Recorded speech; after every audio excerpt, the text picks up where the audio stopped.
అభివృద్ధిపై అవగాహన లేమితో కవిత మాట్లాడుతున్నారని గద్వాల జిల్లా బీజేపీ మాజీ అధ్యక్షులు రామచంద్రారెడ్డి ఆగ్రహం వ్యక్తం చేశారు.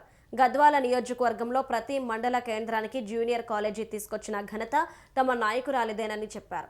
కేసీఆర్ మెడలు వంచి జిల్లాను తీసుకొచ్చింది సైతం తమ నాయకురాలే అని చెప్పారు. 10 ఏళ్లలో ఎన్ని డిఎస్సీలు కేసీఆర్ వేశాడో చెప్పాలని డిమాండ్ చేశారు.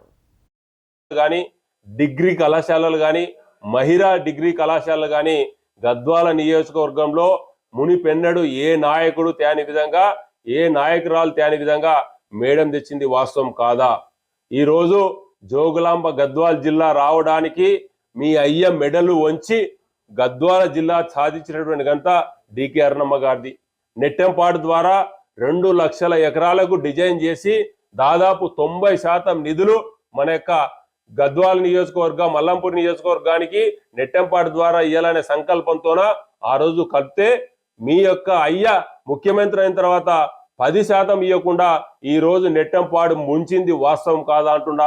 అదేవిధంగా అల్లంపూర్ విషయానికి వస్తే అల్లంపూర్ నియోజకవర్గానికి ఆయువు పట్ట అయినటువంటి ఆర్డిఎస్ గురించి వీరోచిత పోరాటం చేసింది.